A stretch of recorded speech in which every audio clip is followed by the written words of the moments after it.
Hello everyone, this is Surabhi. Welcome to study hacks. कैसे हो सब? आई होप आप लोग सब ठीक है, अपनी स्टडी को अच्छी तरीके से कवर अप कर रहे हैं। आज का जो डिस्कशन है इंपॉर्टेंट है आपके एग्जाम्स के लिए। तो आइए आज का डिस्कशन हम लोग स्टार्ट करते हैं। सबसे पहले जो बात की जा रही है मेडिसिनल हर्ब्स से रिलेटेड, अभी मिनिस्ट्री ऑफ आयुष के द्वारा कुछ इनिशिएटिव लिए गए हैं। स्पेशली उनके द्वारा एक कैंपेन, नेशनल कैंपेन लॉन्च किया गया है ताकि जो मेडिसिनल प्लांट्स है हमारी कंट्री में उसको प्रमोट किया जा सके। और ये पार्ट है किसका?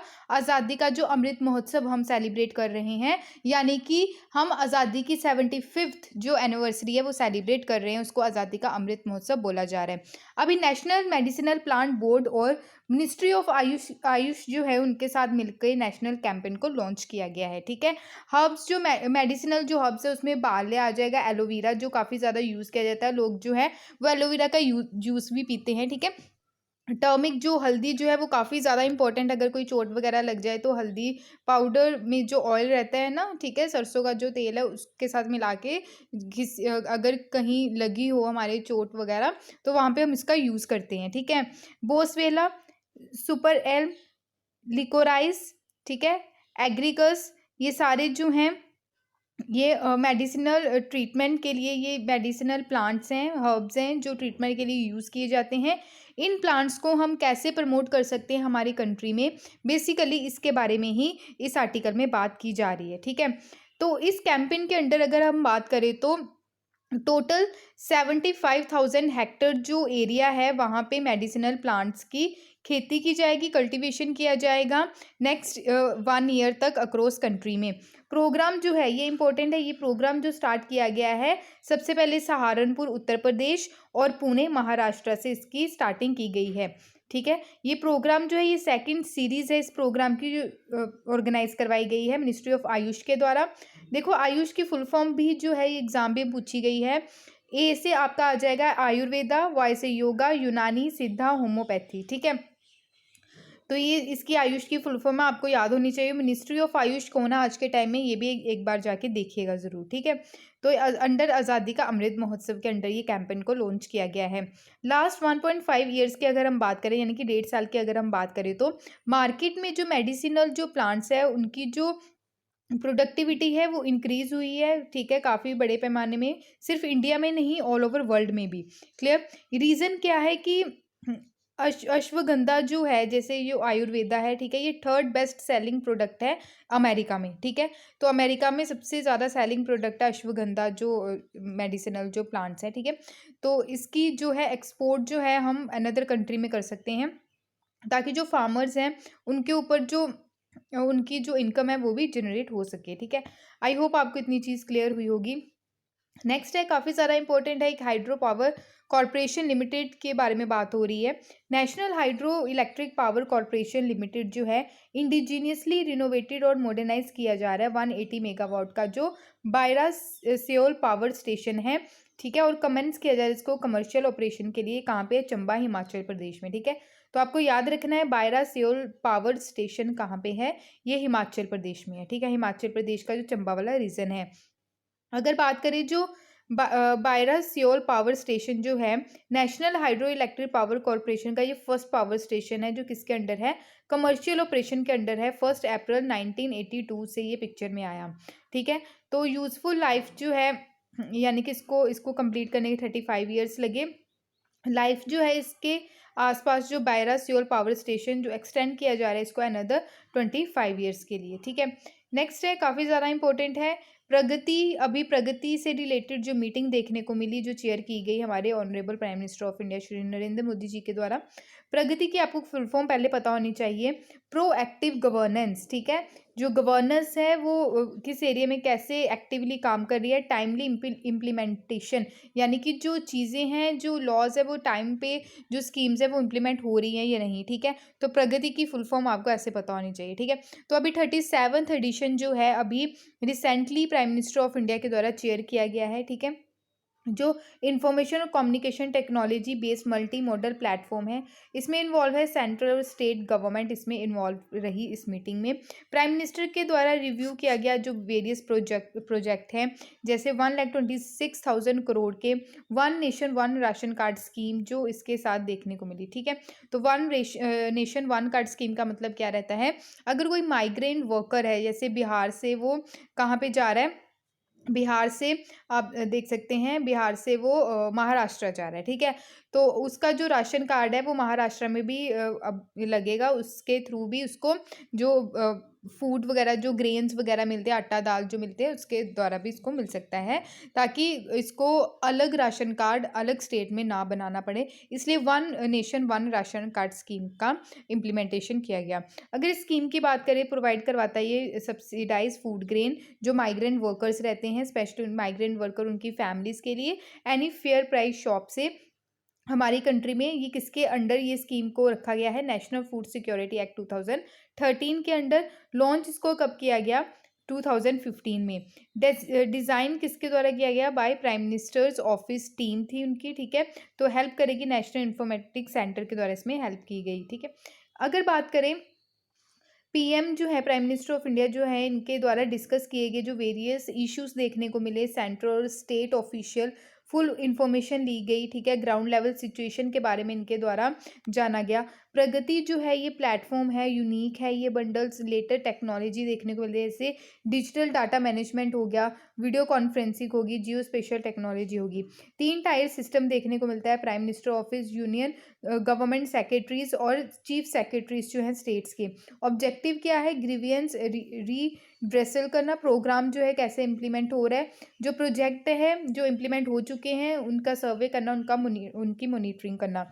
रोबस्ट सिस्टम है, ई ट्रांसपेरेंसी देखने को मिलती है। ठीक है, ई अकाउंटेबिलिटी देखने को मिलेगी, रियल टाइम प्रेजेंस और exchange among stakeholders promote किया जाता है इसके तहत, कॉर्पोरेटिव फेडरलिज्म। ठीक है, सेंट्रल और स्टेट जो है इंडिपेंडेंटली काम कर सके। इनोवेटिव प्रोजेक्ट जो है ई गवर्नेंस के और गुड गवर्नेंस की। ठीक है, तो आई होप आपको इतनी चीज़ क्लियर है। नेक्स्ट है, काफ़ी ज़्यादा इंपॉर्टेंट है, रिवर भोगदोगी। रिवर भोगदोई कहाँ पे है, ये असम वाले रीजन में है। पहले हम इसकी लोकेशन देख लेते हैं। ये जो है ये असम है। ठीक है, यहाँ पे आपको ब्रह्मपुत्रा की ही ये एक सहायक नदी देखने को मिलेगी। क्लियर, अगर बात करें यहाँ पे आप देख सकते हो, ये इजीली आपको क्लियर दिखेगा यहाँ पे। ठीक है, मिडल भेगोई बेसिन है, ये असम वाला रीजन है। ठीक है, तो यहाँ पे इस एरिया में आपको जो है भोगदोई बेसिन देखने को मिलेगा, ये रिवर जो है।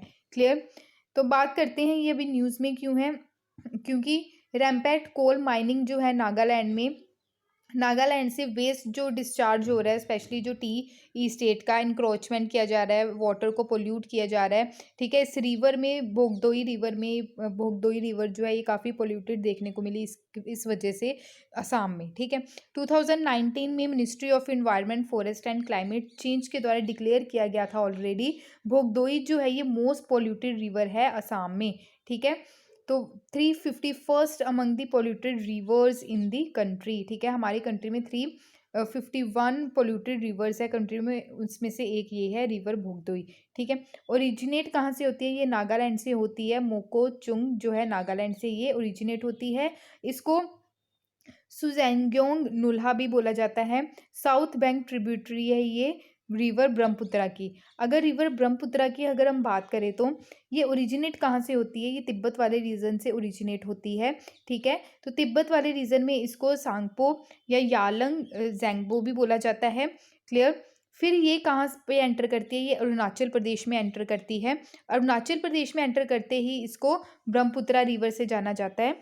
ठीक है, लोहित सुबनसिरी इसकी क्या है, सहायक नदियाँ यानी कि ट्रिब्यूटरी हैं, और भी ट्रिब्यूटरीज जो हैं ब्रह्मपुत्र की उसके बारे में हम जानेंगे। ठीक है, तो अगर ये बांग्लादेश में एंटर करती है, ठीक है, ब्रह्मपुत्र रिवर जब बांग्लादेश में एंटर करती है इसको जमुना के नाम से जाना जाता है। ठीक है, जब ये गंगा से मिलती है, गंगा से मिलने के बाद इसको पद्मा के नाम से जाना जाता है। गंगा और ब्रह्मपुत्र जब मिलने के बाद ये बे ऑफ बंगाल में गिरती है तो इसको मेघना के नाम से जाना जाता है। इतनी बात क्लियर है आपको। अब हम देख लेते हैं कि ब्रह्मपुत्रा की जो ट्रिब्यूटरीज है वो कौन कौन सी है। यहाँ से आप देख सकते हैं ये ब्रह्मपुत्रा रिवर है, ठीक है। ये इसकी ट्रिब्यूटरीज है दिबंग, लोहित, सियांग, बुरही, ठीक है, सुबनसिरी इंपॉर्टेंट है ये, ठीक है। ये सारी जो हैं कोपाई, कोलोंग, क्लियर, मानस, मानस नेशनल पार्क भी है, ठीक है। टीस्टा, टीस्टा भी जो है इसकी ट्रिब्यूटरी है, ब्रह्मपुत्रा के साथ मिलती है आगे, ठीक है। तो काफ़ी ज़्यादा इंपॉर्टेंट है, इसको आप देख लीजिएगा। ब्रह्मपुत्रा की जो जो सहायक नदियां हैं काफ़ी ज़्यादा इंपॉर्टेंट है, ठीक है। तो आई होप आपको इतनी चीज़ क्लियर हुई होगी। बात करें ये इंटर स्टेट रिवर जो फ्लोइंग करती है असम और नागालैंड से, ये ज्वाइन करती है धनसिरी रिवर को जो ब्रह्मपुत्रा की सहायक नदी है, ठीक है। तो near Confluence of the Brahmaputra. Issue क्या है इसका कि जो कोल माइनिंग देखने को मिलती है नागालैंड में, हाई लेवल का उसमें से मैग्नीज जो निकलता है वो रिवर में जाके डिपॉजिट होता है, ठीक है। उससे क्या रहती है, जो रिवर है वो काफ़ी ज़्यादा पोल्यूटेड देखने को मिलती है, ठीक है।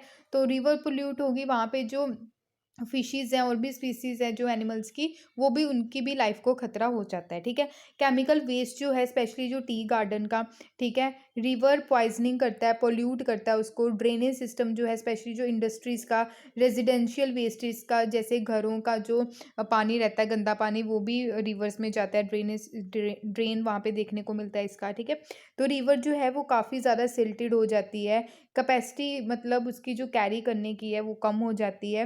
डिपोजिंग ह्यूमन एक्सक्रीटा, क्रीमेटिंग जो डेड बॉडीज रहती है, जैसे अभी हमने कोविड-19 के ड्यूरेशन में क्या देखा कि गंगा नदी में बॉडी ही ह्यूमन की जो कोविड-19 से इम्पैक्टेड थी वो वहाँ पे क्या की गई, बहा दी गई, ठीक है। तो क्रीमेटेड डेड बॉडीज का मतलब क्या रहता है, जैसे वो जो रहते हैं ना, जिसको मरने के बाद जो उनके जो फूल वगैरह जो रहते हैं, ठीक है, जो हड्डियाँ वगैरह रहती हैं, ठीक है। तो हड्डियाँ वगैरह रहती हैं तो वो उसको प्रवाहित करते हैं, तो उसकी वजह से भी जो है जो पानी है रिवर का वो भी काफ़ी ज़्यादा पोल्यूटेड होता दिख रहा है, क्लियर। तो आई होप आपको इतनी चीज़ क्लियर हुई होगी, ठीक है। तो नेक्स्ट चलते हैं जो काफ़ी ज़्यादा इंपॉर्टेंट है, ये बात की जा रही है डेपोर बील वाइल्ड लाइफ सेंचुरी की। डेपोर बील वाइल्ड लाइफ सेंचुरी कहाँ पे है, अगेन असम में है, ठीक है। तो आपको ये चीज़ें याद रखनी है, सारी वाइल्ड लाइफ सेंचुरी रटनी नहीं है आपको, ना ही नेशनल पार्क ज़्यादा रटने हैं, जो जो न्यूज़ में है बस उसी चीज़ पे फोकस करना है, ठीक है। तो बच्चे जो कहते हैं कि सारे मतलब हमें वाइल्ड लाइफ सेंचुरीज या नेशनल पार्क करवा दीजिए, ऐसे मतलब आप भूल जाओगे चीज़ों को, ठीक है। डायपोर भील वाइल्ड लाइफ सेंचुरी जो है ये न्यूज़ में इसलिए है क्योंकि इसको इको सेंसिटिव जोन डिक्लेयर कर दिया गया है, एज एन उसके अंडर आ गई है, ठीक है।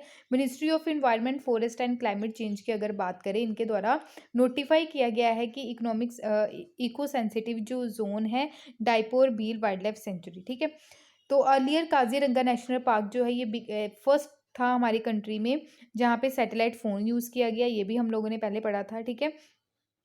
दिहंग पिटकाई और रायमोना इनको डेजिग्नेट किया गया एज अ नेशनल पार्क, ये भी हम लोगों ने डिस्कस किया था।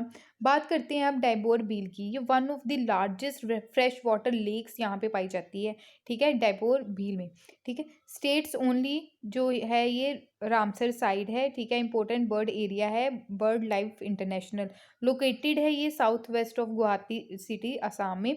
ईस्ट वाइड इसको वाटर चैनल जो है रिवर ब्रह्मपुत्रा का यहाँ पे देखने को मिलता है, ठीक है। यहाँ पे देखिएगा ये है असम, ठीक है, अरुणाचल प्रदेश, नागालैंड, मणिपुर, मिजोरम, त्रिपुरा, मेघालय और यहाँ से वेस्ट बंगाल और इंटरनेशनल बाउंड्री भूटान इसको टच करती है, ठीक है। तो यहाँ पे रायमोना, मानस, औरंग, नामेरी नेशनल पार्क, दायपोर भील, काजीरंगा, दिहंग पिटकाई और दिब्रू सिसिकोवा जो है इसका नेशनल पार्क जो आपको देखने को मिलेगा। तो ये काफ़ी ज़्यादा इंपॉर्टेंट है, आपको याद रखना है माइंड में, क्लियर।